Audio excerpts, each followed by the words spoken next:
வணக்கம் நண்பர்களே. Welcome to NITI story cost Tamil channel. இன்று நாம் கேட்கவிருக்கும் கதையானது ஒரே சம்பளம் வாங்கிய இரண்டு நண்பர்கள். ஒருவன் கடனில் மூழ்கினான், மற்றொருவன் சில வருடங்களில் சொத்துக்கள் வாங்கினான். ஆனால் ஆச்சரியம் என்ன தெரியுமா? இருவரின் சம்பளமும் ஒரே அளவுதான். அப்படியிருக்க ஒருவனின் வாழ்க்கை ஏன் சிதறியது? மற்றொருவன் எப்படி நிம்மதியான வாழ்க்கை வாழ்ந்தான்? இந்த கதையின் முடிவில் பணம் சம்பாதிப்பதைக் காட்டிலும் முக்கியமான ஒரு ரகசியத்தை நீங்கள் புரிந்து கொள்வீர்கள். வாங்க, கதைக்குள்ள போலாம். ஒரு சிறிய நகரத்தில் இரண்டு நண்பர்கள் வாழ்ந்தார்கள். ஒருவரின் பெயர் அருண், மற்றொருவரின் பெயர் விக்னேஷ்.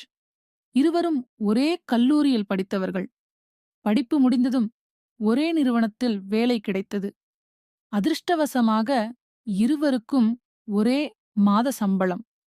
முதல் மாத சம்பளம் வந்த நாள் இருவரும் மிகவும் மகிழ்ச்சியாக இருந்தார்கள். ஆனால் அவர்கள் எடுத்த முடிவுகள் மட்டும் வேறுபட்டிருந்தது. அருண் நினைத்தான், வாழ்க்கை என்பது ஒரே ஒரு முறைதான். இப்போ என்ஜாய் பண்ணலேனா எப்போ? அவன் புதிய மொபைல் வாங்கினான். அதற்குப் பிறகு காஸ்ட்லி வாட்ச். அடுத்த மாதம் பைக் லோன், பின்னர் கிரெடிட் கார்டு. சம்பளம் வந்த 2 வாரத்திலேயே அவன் அக்கவுண்ட் ஆல்மோஸ்ட் காலி. ஆனால் அவனுக்கு அது பெரிய பிரச்சனை போல தெரியவில்லை. ஏனெனில் அவன் எப்போதும் சொல்லுவான், பின்னாடி பார்த்துக்கலாம் என்று. ஆனால் விக்னேஷ் வேற மாதிரி யோசிச்சான். அவன் சம்பளம் வந்த முதல் நாளே ஒரு நோட்புக் எடுத்தான். அதில் எல்லா செலவுகளையும் எழுத ஆரம்பித்தான். வீட்டு வாடகை, சாப்பாடு, டிராவல், மற்ற தேவைகள் என அவன் கணக்கு பார்த்தான். எனக்கு உண்மையில் தேவையான செலவு இதுதான். மீதமுள்ள பணத்தை வீணாக்கக் கூடாது. அதிலிருந்து ஒரு சிறிய தொகையை சேமித்தான். அவன் அன்னெசசரி விஷயங்களை வாங்கவில்லை. நண்பர்கள் கேட்டார்கள், விக்னேஷ், நீ ஏன் இவ்வளவு கேர்ஃபுல்லா இருக்க? விக்னேஷ் சிரித்துக்கொண்டு சொன்னான், இப்போ கஷ்டப்பட்டாதான் பின்னாடி நிம்மதியா இருக்க முடியும். காலம் மெதுவாக நகர்ந்தது. 1 வருடம் கழிந்தது. அருணின் வாழ்க்கை வெளியே பார்த்தால் அழகாக இருந்தது. புதிய போன், ஸ்டைலிஷ் வாழ்க்கை, வெளியே சாப்பாடு, வார இறுதி ட்ரிப். ஆனால் உள்ளுக்குள் அவன் அமைதியாக இல்லை. ஏனெனில் ஒவ்வொரு மாதமும் EMI, credit card bill, loan pressure. சம்பளம் வந்தவுடனே அது எல்லாம் போய்விடும். சில நேரங்களில் கடனை கட்டவே மற்றொரு கடன் வாங்க வேண்டிய நிலை. அதே நேரத்தில் விக்னேஷின் வாழ்க்கை அமைதியாக இருந்தது.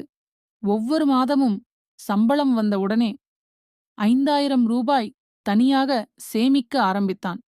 அதை சாதாரண அக்கவுண்டில் வைக்கவில்லை, ரிப்பிகரிங் டெபாசிட் ஆரம்பித்தான். ஏனெனில் கையில் பணம் இருந்தால் தேவையில்லாமல் செலவு ஆகிவிடும் என்று அவனுக்குத் தெரியும். அவன் வாழ்க்கையில் சில கட்டுப்பாடுகளை வைத்துக் கொண்டான். கம்பெனி அருகிலேயே ரூம் எடுத்தான். அதனால் பெட்ரோல் செலவு குறைந்தது. வெளியே தினமும் சாப்பிடாமல் சில நாட்கள் வீட்டிலேயே சமைத்தான். ஒவ்வொரு வருடமும் புதிய மொபைல் வாங்கவில்லை. பழைய போன் நல்லாவே வேலை செய்கிறது. அப்படியிருக்க புதுசா ஏன் வாங்கணும் என்று யோசித்தான். ஒரு நாள் விக்னேஷ் யூடியூபில் ஃபைனான்ஷியல் வீடியோஸ் பார்க்க ஆரம்பித்தான். அதன் பிறகு சிறிது சிறிதாக இன்வெஸ்ட்மெண்ட் பற்றி கற்றுக்கொண்டான். அவன் தனது சேமிப்பில் இருந்து சிறிய எஸ்ஐபி ஆரம்பித்தான். மாதம் 1000 ரூபாய் மட்டும். சிறிய தொகைதான், ஆனா தொடர்ந்து போடணும் என்று நினைத்தான். அதோடு அவன் இன்னொரு விஷயமும் செய்தான். ஆபீஸ் முடிந்த பிறகு ஆன்லைனில் கிராஃபிக் டிசைன் கற்றுக்கொண்டான். முதல் சில மாதங்கள் கஷ்டமாக இருந்தது. ஆனால் அவன் விடவில்லை. சில நாட்களில் சிறிய ஃப்ரீலான்ஸ் வேலைகள் கிடைக்க ஆரம்பித்தது. மாதம் 2000 ரூபாய், பிறகு 5000 ரூபாய், பின்னர் 10,000 ரூபாய் வரை சைடு இன்கம் வந்தது. அவன் அந்த பணத்தையும் செலவு செய்யவில்லை, அதையும் சேமித்தான். பிறகு தனது ஊரில் சிறிய நிலம் ஒன்றை வாங்கினான். அந்த நாள் அவனுக்கு ஒரு பெரிய மகிழ்ச்சி. ஏனெனில் அவன் முதல் முறையாக சம்பளம் வாங்கும் மனிதனில் இருந்து சொத்து உருவாக்கும் மனிதன் ஆக மாறியிருந்தான். ஒருநாள் நிறுவனத்தில் பிரச்சனை வந்தது. பலர் அவர்களது வேலையை இழந்தார்கள். அருண் பயந்தான். ஏனெனில் அவனிடம் சேவிங்ஸ் எதுவும் இல்லை.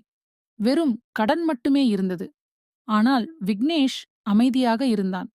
அவனிடம் எமர்ஜென்சி சேவிங்ஸ் இருந்தது, இன்வெஸ்ட்மெண்ட் இருந்தது. மேலும் அவன் கற்ற ஸ்கில் மூலம் வருமானமும் வந்தது. முக்கியமாக பணத்தை கட்டுப்படுத்தும் பழக்கம் இருந்தது. ஒருநாள் மாலை அருண் விக்னேஷை சந்தித்தான். அவன் மெதுவாக கேட்டான், விக்னேஷ், நம்ம இருவருக்கும் ஒரே சம்பளம்தான? அப்போ எப்படி உன் வாழ்க்கை இவ்வளவு ஸ்டேபிளா இருக்கு என்றான். விக்னேஷ் அமைதியாக சொன்னான், சம்பளம் வாழ்க்கையை மாற்றாது. அதை எப்படி பயன்படுத்துறோம் என்பதுதான் வாழ்க்கையை மாற்றும். அருண் அமைதியாக கேட்டான். எனக்கு புரியல விக்னேஷ் என்றான். விக்னேஷ் அருணிடம் சேமிப்பின் முக்கியத்துவத்தையும் இன்வெஸ்ட்மெண்ட் பற்றியும் தெளிவாக கூறினான். அந்த நாள் அருண் ஒரு பெரிய உண்மையை புரிந்து கொண்டான். அதன் பிறகு அவன் வாழ்க்கையை மெதுவாக மாற்ற ஆரம்பித்தான். அவசியமில்லாத செலவுகளை குறைத்தான். கடன்களை அடைக்க திட்டமிட்டான். சிறிது சிறிதாக சேமிக்க ஆரம்பித்தான். முதல் முறையாக குறுகிய கால சந்தோஷத்தை விட நீண்டகால நிம்மதியைப் பற்றி யோசித்தான். பல வருடங்கள் கழித்து இருவரும் மீண்டும் அதே இடத்தில் சந்தித்தார்கள். இந்த முறை அருண் கடனில் இல்லை. விக்னேஷ் ஏற்கனவே முன்னேறியிருந்தான். இருவருக்கும் ஒரு விஷயம் மட்டும் தெளிவாக புரிந்தது. அதிக சம்பளம் செல்வத்தை தராது. சரியான பழக்கங்கள்தான் செல்வத்தை உருவாக்கும். இந்த கதையின் நெறியானது, சம்பளம் முக்கியமல்ல, அதை பயன்படுத்தும் அறிவுதான் முக்கியம். வசதிக்காக மட்டும் வாழ்ந்தால் வாழ்க்கை கடனாக மாறும். ஒழுக்கம், சேமிப்பு, நீண்டகால சிந்தனை, இவைதான் உண்மையான செல்வம். இன்று எடுக்கும் சிறிய நல்ல முடிவுகள் நாளை பெரிய நிம்மதியை உருவாக்கும். நண்பர்களே, இந்த கதை பிடிச்சிருந்தா லைக் பண்ணுங்க, ஷேர் பண்ணுங்க. மறக்காம கதை எப்படி இருந்துச்சுன்னு கமெண்ட் பண்ணுங்க. மேலும் இது போன்ற கதைகளை தொடர்ந்து கேட்க நம்ம நித்தி ஸ்டோரி காஸ்ட் தமிழ் சேனலை சப்ஸ்கிரைப் பண்ணுங்க. மீண்டும் அடுத்த கதையில் சந்திப்போம்.